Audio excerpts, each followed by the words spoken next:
Komið blessuð og sæl. Verið velkomin með okkur í Hvíta máva hingað í Braggann í Flugsafninu á Akureyri. Gestur dagsins, já, það merkileg tímamót í hans lífi í dag. Þetta flugumferðarstjóri, hann viðskiptafræðingur, hann hefur unnið að ferðamálum, hann í bæjarstjórn. Já, hvað hann ekki að gera? Njáll Trausti Friðbertsson heitir hann og kominn hérna inn í Bragga og verður gaman að tala við hann. Komið með.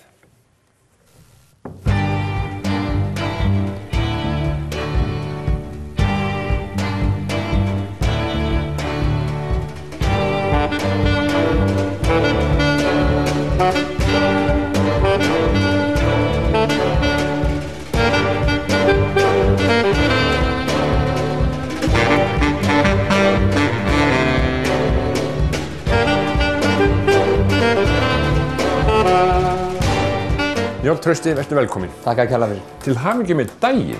Takk fyrir. Ég vissi þetta. Já. 25 ár síðan þú komst til að byrja að læra flugumferðarstjórn. Já, ég kom þess að 10.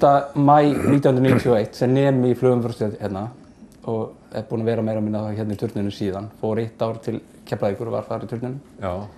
Og þetta orðin 25 ár hérna.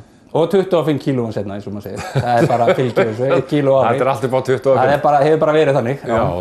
Já. Hvaðan komstu? Sko, ég raunlega Seltirningur og hérna var í skóla út á Nesi, í Mýrarhúsaskóla, Valhúsaskóla, menntaskólum í Reykjavík og hérna svo gerist það þannig að eftir menntaskóla fyrir að vinna í Svíþjóð með félögum mínum og við endum að Interraili fyrir tilvílunum og förum alla Evrópu í lestaferð. Já. Og erum meðal annars í Belgrad rétt fyrir Júgóslavíustríðið, bara nokkrum mánuðum áður það brýst út og erum svona að þvælast þegar að járntjaldið að falla. Já. Mjög áhugavert. En svo kemur heim miðjan ágúst og þá segir eldri bróðir mér af því að það hafi verið að auglýsa flugumferðarstjórn, nám í flugumferðarstjórn. Já. Því ég hef ekkert hugsað mikið eða þannig lagað. Nei. Ég var búinn að skrá mig í viðskiptafræðinni í Háskóla Íslands. Já. Og svo fór maður í þessi inntökupróf og svo gekk þetta 6-7 vikur og svo nálgaðist maður alltaf markmið að komast inn í skólann og svo endaði maður bara í þessu og svo auglýst bara hérna fyrir norðan, eða sem sagt að það vanti manning á norður. Já. Og ég hafði bara áhuga á því að koma norður, á ættingi hérna á svæðinu, að vera svolítið eins og barn unglingur og langaði svona að prófa eitthvað nýtt. Já. Það svona ákveðin saga bak við það. Ég fór 1 ár sem skiptinefnd til Bandaríkjanna og það breytti svolítið hugsunar ganginn. Það var það sem skiptin 87 til 88 og það langaði mig strax að bara prófa eitthvað nýtt eftir ég kom aftur heim, að prófa að búa annars staðar og ætlaði vel að bara koma í 5 ár en þau eru orðin 25. Já, 5 ár? Ég vil ætla fólk bara að vera svona í 1 til 2 kannski. Já. En þau eru orðin 25? Já, tíminn líður nefnilega. Tíminn líður? Já. Og þetta búið mjög skemmtilegt. Já. En var það þá þannig að þú fórst í þessi inntökupróf í flugumferðarstjórninni og stenst þau? Já. Og sóttirðu þetta þá í gegnum flugmálastjórn þá eða bara sjálfur? Já, í gamla daga náttúrulega, það 25 árum og þá var gamla flugmálastjórnin bara með námið og allt þetta ferli. Þannig að maður sótti bara þar og svo bara var fækkað í hópnum og svo þetta bara svona vatntöluð ferli. Já. En svo þarftu að rífa þig upp, strákurinn á Nesi. Já. En það eins og segja þannig að ég hugsa að það hefði verið skiptinemaári í Bandaríkjunum sem að fekk mann aðeins til að hugsa upp á nýtt stöðuna. Hvernig þá? Hvernig? Já. Ég satt að segja þegar ég kom heim frá Bandaríkjunum, ég fekk aldrei menningarsjokkið þegar ég fór út í Bandaríkjunum. Ég fekk að ég kom tilbaka. Ég man alltaf eftir þess að ég kom heim í júlí 88 og sá Hallgrímskirkju. Og þá bara með brákáma lítil. Nei. Það sem maður búinn að umgangast í Bandaríkjunum. Já. Og þetta svona hreyfði við mig. Það fór maður líka átta sig alltaf betur bara á hversu smátt samfélag okkar er og allt þetta og hvað við þurfum að vera sem ein heild út af við og berjast í þessu saman. Já. Þetta var bara mjög skrítið að koma heim. Já. Og það fór maður að hugsa þetta bara svona og það hefur haft sín áhrif þarna 2-3 árum seinna. Reykjavík lítil og Seltjarnarnesið lítið og lágt. Já, og allt það. Þetta var svolítið sérkennilegt bara að koma heim og Reykjavík var náttúrulega þegar ég var í menntaskólanum í Reykjavík og maður gekk hérna miðborgina. Það var aldrei hræða á ferðinni alla metri. Nei. Þannig að Reykjavík var svolítið annað og þetta er þó aldeilis komið lífi í þetta í dag. Já. Þannig að þetta var ekkert alltaf spennandi. Nei, þannig kringu 90, nei. Mér þótti þetta síðan og ég held alveg að hluta því að hvernig maður líka ílengdist fyrir margar ástæður er bara hvað er fallegt í vinnu. Að vera með svona útsýni árstíðirnar og mikla breytileika gegnum árið og ég held að það er bara ekki bara fallegt. Já. Líkaði þér vel í Ameríku? Já, ég átti mjög gaman sko. Og það var alveg, mér var boðið af styrkir og svoleiðis við háskóla og það var alveg möguleiki að fara bara þá leiðina sko. En hefðirðu þá farið viðskiptafræði leiðina? Ég hugsaði það sko. Já. Og svo kom hún seinna hjá mér, þannig að ég kláraði hana við fór síðan í hana og það var kannski hluti að ég kom norður ég ætlaði alltaf að klára viðskiptafræðina við Háskólann á Akureyri. Og ég kláraði það 2004, viðskiptafræðina með áherslu. Já, þú ert búinn að læra flugumferðarstjórnina og búinn að vinna töluvert í henni áður en ferð í það. Já, svona. Það er 2004, þannig þá er ég búinn að vera í rúm 10 ár í flugumferðarstjórninni alveg og svo gerði ég þetta bara með vinnunni sko. En nú náttúrulega hlýtur þú getur þegar þú hugsað tilbaka, hlýtur þú að sjá gríðarlega mun bæði á bænum og flugvellinum og öðru slíku? Já, auðvitað alveg gríðarlega munur og ef ég man það rétt, þegar ég flutti hingað þá 91 hafi íbúarnir verið 13-14.000 og þeir hafa komið yfir 18.000 en það hafa náttúrulega verið gríðarlega breytingar í bænum og bara öllum bæjabragnum á þessum árum. Já. Og þetta verið háskólinn og haft gríðarlega stóran þátt í því og svo náttúrulega bara mannlífið tekið breytingu. Já. En sko, nú náttúrulega vitum við það að þú ert flugumferðarstjóri, þú ert viðskiptafræðingur, þú ert í ferðaþjónustu, tengdu því, stóðst fyrir byggingum á húsum hér fyrir ferðamenn og þú ert í bæjarstjórn og þú ert í ótal nefndum. Rosalega hlýtur að vera þægilegt að vera flugumferðarstjóri. Sko, það sem gerist... Nei, ég var að stýra. Ég get alveg útskýrt þetta samt, sko, að það má örugglega að telja með einhver leyti óvirkan. Ég á mjög erfitt með að sitja kjurr og bara gera ekki neitt. Vertu rólegur. Og eftir 4 tíma þá bara það verið mjög erfitt fyrir mig. Já. Það verið að slappa af mikið og svona. En sem flugumferðarstjóri er ég í vaktavinnu. Þannig ég er að vinna mikið á kvöldin og helgar og vinn mjög stóra og hluta minni vinnu fyrir utan hefðbundan 8-4 daga. Já, venjulega vinnutíma. Já. Og þegar fjölskyldan er í skóla og konan að vinna og þannig ég var náttúrulega að finna mér líka eitthvað svona meira að gera sko. Út af því að og ég á hund, Bellu mína og hún er 7 ára núna. Já. Og ég hugsaði þessi síðustu 7-8 ár, það er ekki nokkur lífvera sem ég hef verið meira með heldur en hundin. Já. Þannig að maður er svo mikið á skjön við annað fólk. Allt annað fólk. Já. Og þannig að ég hef verið mjög virkur í þessum verkefni og ég er líka í félagsstörfum. Var alltaf í Roundtable, hætti þar aldurs, það hent út 45 ára í fyrra. Já. Og var búinn að vera þar í 21 ár og vera í bænum og landsvísu sem landsforseti og alþjóðatengslafulltrúi og verið í erlendu starfi tengt því. Þannig að maður komið svona víða við og þetta er svolítið til að maður hefur bara mikla hvöt fyrir að fylla í daginn. Sko. Já, við þurfum að tala, sko, við þurfum að taka 2 þætti. Já. Ég held að það sé alveg ljóst, mér skursti miðað við hvað þú ert búinn að afkasta og hvað þú ert búinn að gera. Já. Við tölum pínlítið flugvöllin. Hann hefur verið mikið í umræðinni, bæði þessi flugvöllur og náttúrulega flugvellir á landinu, flugtengingar, samgöngur og annað. Hvar stendur þú í þessu? Þú hefur náttúrulega látið aðeins heyra til þín í þessum málum. Já.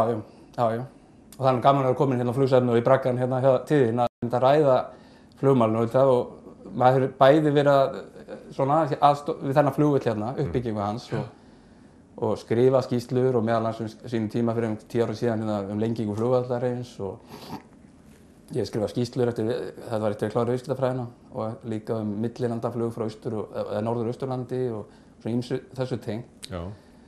En kannski stæðsta er samt undirskriftasöfnunin Hjartað í Vatnsmýrinni.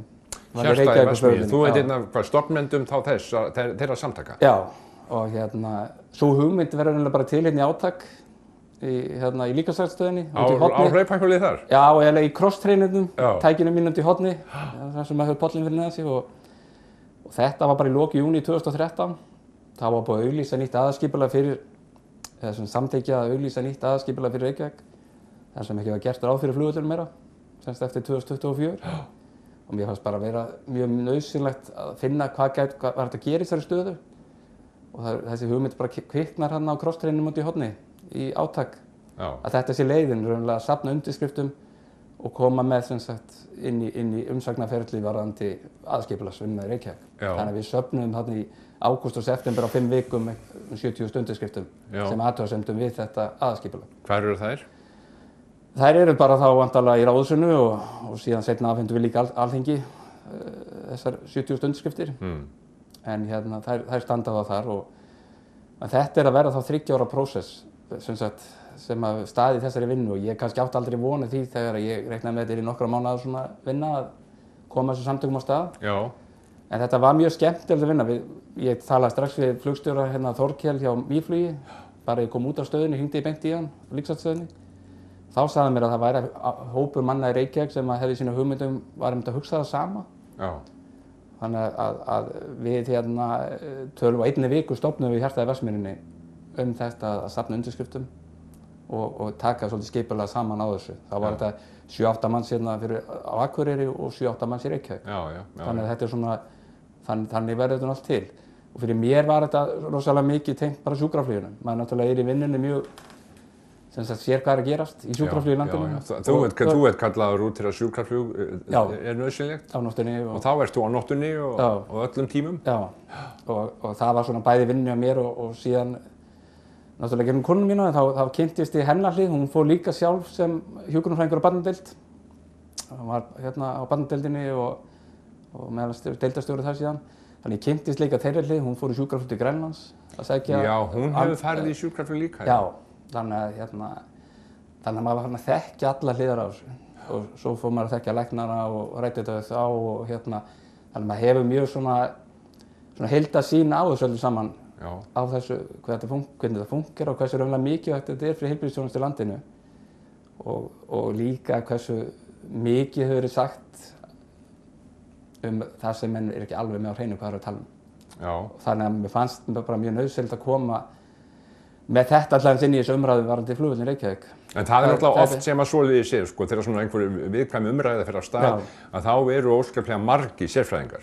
Já, og auðvitað þekkjum við þetta allt og við Íslendingar eru sérfræðingar öllu, hvort sem er landsliðsþjálfarinn í fótbolta eða handbolta eða hvað sem það er.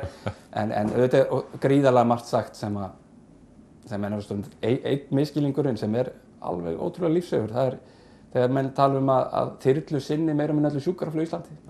Það er bara Þetta er svona 15%. Ég ætla að fara að svara núna næsta veginn að mér að skrifa grein og birta mynd sem ég er búinn að vera að vinna með grafísku hönnuði varðandi hvernig staðið á sjúkraflutningum af landsbyggðinni 2015.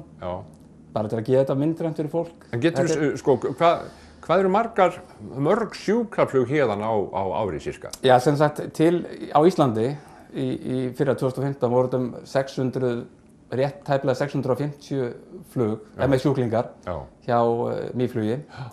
Og 110 flug hjá Landhelgisgæslunni. Þannig að þetta voru 750 í heildina rúmlega. Þannig að þetta er 2 á dag. 2 á dag? 2 á dag og það er eitt sem að fólk er ekki alveg meðvitað um. Það heyrir aldrei fréttatilkynningar frá Mýflugi sjúkraflugin. Sem að heyrir kannski meira af þyrlunum. Þegar það farið loftið til að sækja sjúklingar. En ef þetta væri með þetta 13-14 tíma fresti varðandi Mýflug, það kemur fréttatilkynning ef við værum með svoleiðis system, þá væri bara allir miðlar fullir af tilkynningum sjúkraflug. En það hefur ekki verið stundað með þeim hætti. Nei, menn stundar sína vinnu bara. Já. Og þetta er gríðarlegur fjöldi. Þetta 150 flug frá Akureyri, þetta yfir 100 frá Egilsstöðum, 100 frá Vestmannaeyjum. Þetta er bara vítt og breitt landið, er gríðarlegur fjöldi sem þegar menn safna þessu saman. Hvað þetta, pínu, í millitíðinni, þú talar um konu þína, hún er hjúkrunarfræðingur, hún hefur farið í sjúkraflug á hvaðina og til Grænlands og fleira og fleira. Hver er kona þín? Já, hún heitir Guðrún G. Hauksdóttir og við kynntumst í Sjallanum. Sjallan, Það var hérna í MA og lærði hjúkrun fyrir sunnan var að vinna hérna á barnadeildinni við kynntu í Sjallanum og var bara að segja upp hérna og var að fara suður aftur. Nei. Þetta var svona alveg á síðustu stundu, þannig að hún var eiginlega búin að ráða sig í Reykjavík á sjúkrahúsið, þannig að hún þurfti síðan að koma aftur, fór suður og vann í smá tíma. Og þú steigst á bremsuna já, og sagði Guðrún ekki lengra? Já, og keypti lóður. Þannig að Hvaðan er hún? Já, hún er nú búið mjög víða í landinu en já, hún, sko, fjölskylda hennar minni í dag býr í Kópavoginum. Hún er fædd í Vestmannaeyjum og var þar í grunnskóla með 1 ár og ólst upp í Vestmannaeyjum. Og hérna, henni er búið mjög víða en kannski tala fyrst og fremst held ég sem Akureyring. Var hérna í grunnskóla og menntaskólanum. Já, og þið eigið ekki bara Bellu? Nei, við höfum 2 stráka. Stefán Traustad sem er 20 núna í nóvember, sem klárar rafeindavirkið núna í desember. Og síðan Patrik Atla sem er 15 ára, er hérna upp í næsta skólaði. Hvað ætlar að koma honum í flugið eitthvað? Nei, ég skipti mér ekkert að þessu hjá strákunum hvað ég vilja gera. Það er bara styðja öllu sem ég vilja gera. En hann er svona svolítið tæknilega sinnaður eins og reyndir eldri bróðurinn og raungreina miðaður, heyrist mér, þannig að ég hugsa að verði eitthvað í þá áttina hjá honum. Já, þú ert mikill áhugamaður uppbyggingu, náttúruvernd og fleira. Hvaðan, er það meðfætt? Já, ég ekki sagt eins og því ég sit í umhverfis- og samgöngunefnd Sjálfstæðisflokksins og var kosinn þar inn á landsfundi fyrir 5 árum síðan. Að fyrsta fundurinn sagði þetta: við eigum að gera, þetta er okkar málefni, eins og allar Íslendinga. Það á ekkert hægri vinstri náttúrumál. Og ég keyri á mínu rafmagnsbensínbíl og vill endilega við tökum þessu orkuskipti í gegn. Ég vil endilega Eyjafjörður bara svona tilraunasvæði fyrir orkuskiptin. Ég vil fá hérna erlenda bílaframleiðendur og fleiri og þannig að við byggjum upp þetta svæði á þessum nótum. Við höfum talað hjá bænum hérna að gera hann umhverfisvænni. Við erum náttúrulega komið mjög langt í þessu ferli með moltugerð og þannig að nýta metanið og getum verið bara svona fyrirmynda samfélag. Já, flokkunina og allt þetta. Já, algjörlega og við erum bara komið mjög langt í þessu ferli. Og næsta vess hjá okkur er umferðin, bílarnir og samgöngutækin. Meinar þá að ég eigi að skipta og fá mér hvað, rafmagnsbíl? Já, sko ef þú trættu við það, þá færðu við blending, eða sem sagt, svona sem getur kannski keyrt 50-60 km rafmagninu og aft þinn bensínbíl fyrir lengri ferðir og allt það. Já. En þetta eru eins og Tesla-bílarnir og annað, sjáum það gríðarleg ferð á öllum þessum málum. Þannig að þetta er að gerast hraðar held ég reiknaði með fyrir 10 árum. Já. Þannig að það er mjög spennandi að fylgjast með. Núna það er stutt í að bílarnir verði bara venjuleg bílar, venjulegt fólk muni keyra 400-500 km á rafmagni, 2-3 ári í þetta. Það er það sem að, ég held að það sé það sem að menn bíða eftir, það er komist 400 km. Það er að segja svona landshorna á milli. Já, svo þurfum við náttúrulega að setja hleðslustöðvar og hraðhleðslustöðvar Akureyri, Reykjavík og ég vil setja þetta á Norðurlandi hér og þar, þannig að við búum til svona heilsteypt þetta. Hvenær má búast við þessu? Er þetta í ferli eða hvernig er þetta? Já, við náttúrulega hérna á Akureyri, hérna á vegum Vistorku og Norðurorku, í stjórn Norðurorku, hérna búin að vera þar nokkur ár og það er mikill áhugi þar og hérna ég og von bara alveg á næstu, bara vel í þessu mánuði eða næsta, þá komir hraðhleðslustöð við Hof og Glerártorg og svo vonandi bara fjölga þeim og bæjunum í kring og á næstu misserum. En menn eru þegar þú tókst ákvörðun það að kaupa svona bíl, aldrei hræddur við það eða neitt slíkt? Nei, það er bara fylgst með þessu mikið áhuga á þessu. Þannig að þegar ég seldi minn 10 ára gamla Volvo þá var þetta ekki spurning að gera. Ég er á fjórhjóladrifnum bíl svona sem að henta náttúrulega eins og ég heyrði einhvern tímann að kringu 30% af bílum Akureyri eru svona jeplingar. Eða þú veist, þetta er svona vinsæll flokkur Akureyri, fjórhjóladrifnir jeplingar og þetta er til í þessum bíl og þetta er ekki spurning hérna. Svo er það skógræktin, mikið áhuga á henni, með græna trefilinn og er að ýta svolítið við hann í pólitíkinni. Já, í kringum bæinn. Já, það er Kjarnaskógur, Naustaborgir, Eyrarlandsálsinn sem er búið að vera hérna undanfarin ár og áratugi. Þú sér það með Kjarnaskóg, maður byrja upp á 50, 52, 34 með það. Getum við verið án þess að hafa þetta í dag? Ég held ekki. Nei, ég held ekki. Og hérna, þetta er búið að gróðsetja mikið sunnaði á. Nú viljum við klára þetta hérna fremja Giljahverfi og Þorpinu og Síðuhverfi. Þannig að, og vonandi geta sett á samskonar göngustígakerfi inn í þeirri skógrækt með 10 tíma. Ég held því mikil hérna, það er æðislegt að búa í Naustahverfi og ganga Naustaborgir og út í Kjarna og bara heima frá sig sko. Og hérna, svo náttúrulega Sturlandi betra veðurfari og... Hvernig gengur þér að koma þessum hugmyndum á framfæri, eins og til dæmis í bæjarstjórn? Það bara gengur ágætlega, sko, svona inn á milli held ég. Er þetta ekki kannski spurningu peninga líka? Jú, það er eins og með, bara, þetta er ekki háar upphæðir eins og með Grænland trefilinn. Nei. Og kannski kemur, nú erum við kannski undanfarin ár búin að setja svona 5 milljón ári. Þá þýðir þá svona, erum við að reikna út á 15-16 ári náðu að klára verkefnið. Þetta er bara eins og eitt dýrt einbýlishús á Akureyri, að klára þetta alla leið. Já, þannig að þetta er ekki að kaupa plönturnar. Það drepur engan. Nei. Sko, gróður hefur náttúrulega alltaf verið stór hluti af Akureyri. Bara algjörlega. Já. Og erum við svona hluti af sterkri ímynd. Já. Og við þekkjum það á brekkunni og...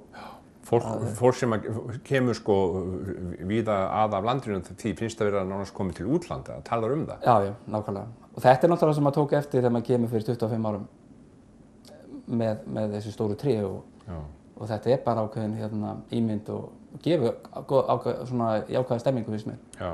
Fyrir samfélaginu. En svona því að við þurfum nú að klára þetta einhvers tímann að sko þú er svona útivista maður og áhuga maður þetta, en svona eitthvað annað? Hefur áhuga á flugi eða? Já, ég var svona... Rally eða? Nei, ekki kannski rally, bara íþróttum. Ég hef gaman mér langar að eignast mína eigin jörð og rækta skóg, hvernig þetta mun gerast. Já, þig langar til þess? Það hefur svona verið draumur. Já. Ég hef mjög gaman að ferðast og það er kannski svona sem við gerum mjög mikið í fjölskyldunni, bæði innanlands og síðan út. Já. Og farið víða og rosalega gaman að því, sko. Ég er áhugamaður flug en ég hef ekki flogið sjálfur. Nei, en hefur ekki sko flogið eitthvað smottir í svona meðmönnum? Jú, meðmönnum og svoleið, sko. Jú. En ég hef ekki lagt það fyrir mig. Það er bara ákveðin takmörk á tíman eins og við segjum. Það er bara hann hefur farið í aðra hluti. Já. Og en þetta er mjög skemmtilegur og vettvangur og bendi ungu fólki þetta huga þessu þegar að hugsa svona framtíðina, hvað vil ég gera. Ísland er náttúrulega, Íslendingar eru gríðarleg flugþjóð. Já. Og það væri bara umræði í þátt, sko, þegar maður kynni sér þessa sögu og síðan bara efnahagslega og annað, að vestrænu löndum, það er ekkert vestrænt land þar sem að flug hefur jafn mikil efnahagslega áhrif fyrir samfélag eins og Íslandi. Já, það er bara þannig og við erum kannski, miðað við segjum Vestur-Evrópu, er þetta kannski 4-5-falt vægi. Já. Heldur en það. Já. Og við eigum okkur gríðarlega merkilega flugsögu undanfarin 50-60 ár. Já. Og það er ekkert að Við erum að reyna að halda sem er einmitt verið að halda hérna, sko. Uthafið Braggann. En þetta er rosalega merkileg saga og til dæmis eins og með og þessi gríðarlega vöxtur eins og undanfarin ár.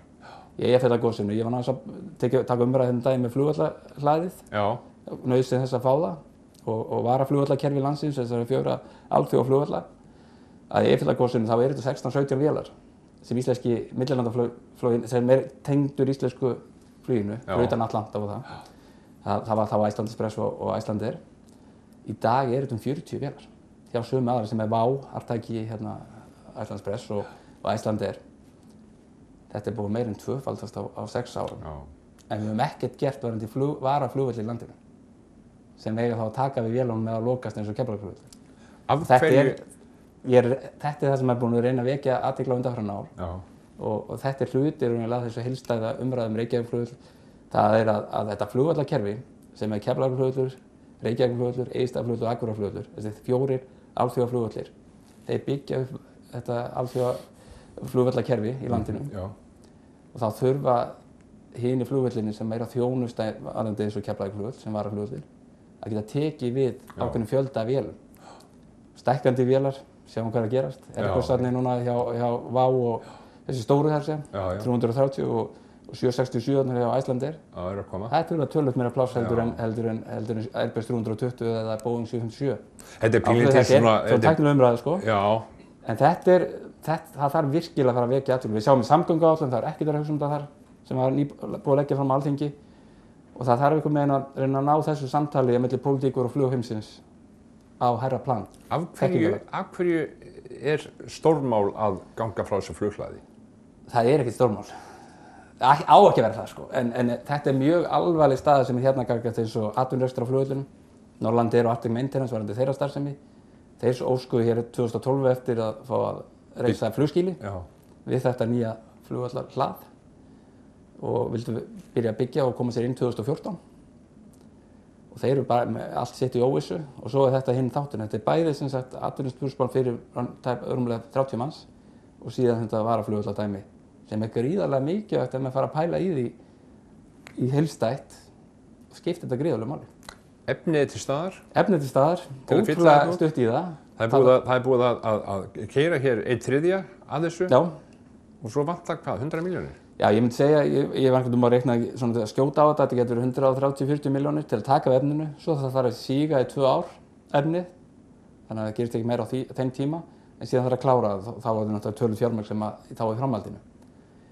En fyrir þjóð sem er farin að byggja mjög mikið stærsti gjaldeyrisskapandi atvinnugrein í landinu ferðaþjónusta, það sem flugreksturinn er mjög stór þáttur inn í þessu tölum sem kemur kannski sjaldan fram almennt. Það koma nánast engin nema gegnum flugið. Akkurat, að þá þurfa menn kannski að fara að styrkja innviðinar sem þetta byggist nú allt á.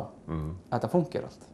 Þetta er eins og svona orðið svona pólitísku þáttur þetta hjá ykkur. Já, auðvitað fer maður svolítið að koma sínu að. Ég klippi þetta allt saman bara. Já, en þetta er bara það eru svona ákveðin hluti bara og fyrir mér, ég fer í pólitík út af samgöngumálum. Já, þú gerir það? Algjörlega.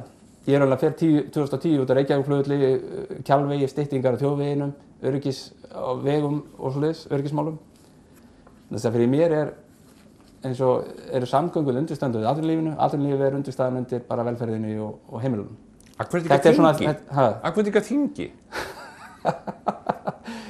Ég hef mjög gott að segja í dag. Og ég er mjög ánægð með bara mitt líf í dag, sko. Já.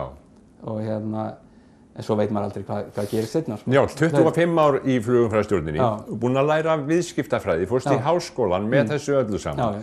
Átt nokkuð mörg ár eftir í starfi sem slíkur, langar í jörð og fara út í skógrækt, gæti þess vegna farið á þing. Já, ég var mjög spennandi, vonandi heldum að heilsu og vonandi á maður bara með, þetta er búin mjög skemmtileg síðustu 20-25 ár. Já. Maður er búin að gera margt og koma rosalega mörgu í verk sem maður langaði að gera. Við hefum ekki rætt húsin sem þú byggðir. Nei, og ferðaþjónustan sem byggðum upp þar og við bræður eigum í Búðagilinu. Já. Sem er náttúrulega bara 3. stærsti gisting á Akureyri eða hvað það er. Já. Og Nú erum við búinir að klára þáttinn. Já. Við kláruðum hann. Við kláruðum hann. Ég vona að við sést ánægðir með það. Já, þakka. Og við klárum hann sko með myndatöku. Já. Sjá. Njáll Trausti Friðbertsson. Flugumferðarstjóri, viðskiptafræðingur, ferðamálamaður, bæjarstjórnarmaður og ég veit ekki hvað. Það var gaman að spjalla við þig. Takk fyrir að fá að koma. Takk.